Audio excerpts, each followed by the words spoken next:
It sometimes might seem a little cerebral, this idea that we live according to notions and beliefs, and that to get to the underlying truth we need to bypass our notions of truth, our notions of belief, our notions about the world and about ourselves and so on.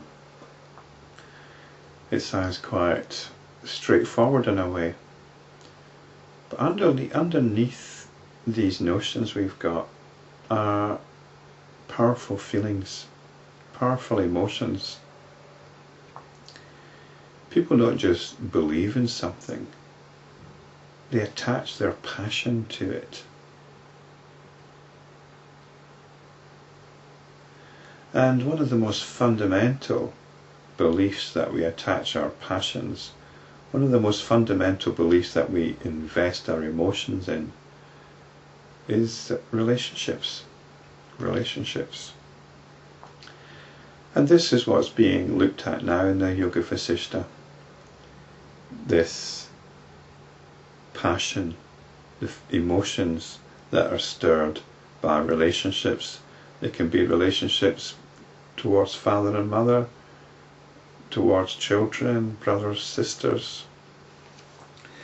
And at some point we need to have a good look at these relationships and at the emotions, the emotional attachments generated by them. The approach that Punya is using, Punya and Pavana have both recently lost their parents, who happen to be great ascetic yogis and actually left this existence of their own accord. And Pavana is quite distraught, but Punya is the enlightened one. His argument is very much based on the notion that we've had lots and lots of past lives. And if you don't actually believe in past lives, and it's something which I personally see as quite an interesting story, but I have no investment in it.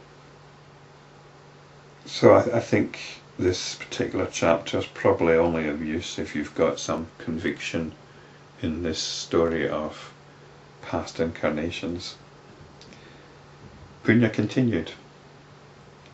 These false notions of father, mother, friend, relative, etc. are swept aside by wisdom as dust is swept away by wind. These relatives are not based on truth, they are but words. If one is thought of as a friend, he is a friend. If he is thought of as the other, he is the other. When all this is seen as the one omnipresent being, where is the distinction between the friend and the other? So the thing is, you don't become cold to your apparent relatives, you just become warmer to everybody. Brother, inquire within yourself. This body is inert, and it is composed of blood, flesh, bones, etc. What is the I in it? If you thus inquire into the truth, you will realize that there is nothing which is you, nor anything which is I. What is called Punya or Pavana is but a false notion. However, if you still think I am, then in the incarnations past you have had very many relatives. Why do you not grieve for their death? Probably because he doesn't remember them.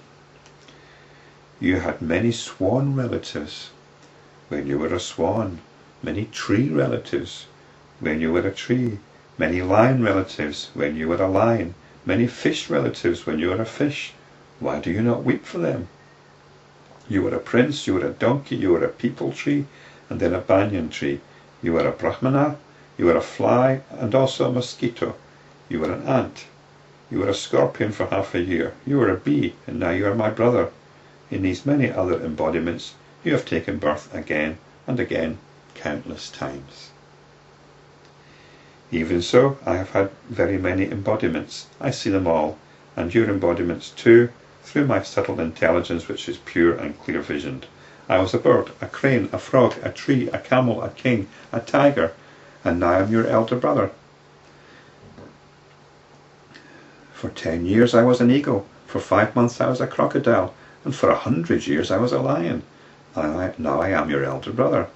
I remember all these and many more embodiments I have passed through in a state of ignorance and delusion. In all these embodiments there were countless relatives. Whom shall I mourn? Considering this, I do not grieve. All along this path of life, relatives are strewn like dry leaves on a forest path. What can be the proper cause for grief or joy in this world, brother? Let us therefore abandon all these ignorant notions and remain at peace.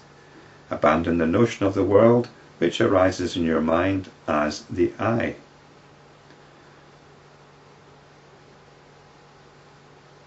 So here the notion of a world is no different from the notion of an individual self.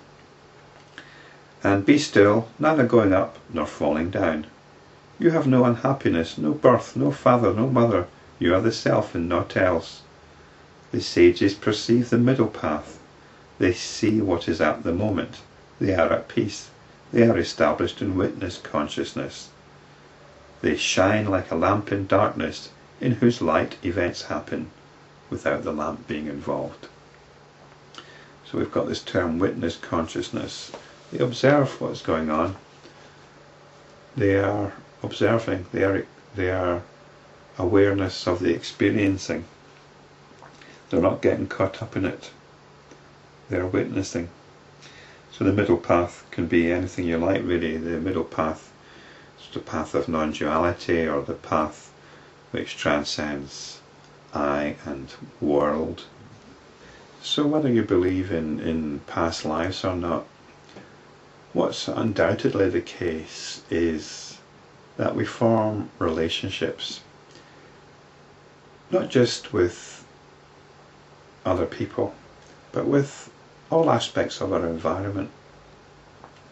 Whether it's our work environment, our home environment, with our possessions, with our circumstances. These things are coming and going all the time. And I think perhaps instead of thinking in terms of past lives, we tend to think of it in terms of with all the things that we're identifying with all the things that we are emotionally investing in. There's gain and there's loss going on all the time. And in a way we can think of all these as our relationships, so we don't have to worry about our fish relatives or so on. But we could be worrying about relationship with our income, for example. How much money we've got coming in, or our brand new car, relationship with our brand new car. So it might seem silly talking about fish relatives, but people do have relationships with their car and with their objects, with their nice knickknacks and so on. And these relationships can be quite powerful as well. Taking that perspective, we can appreciate the spirit of this chapter more, perhaps.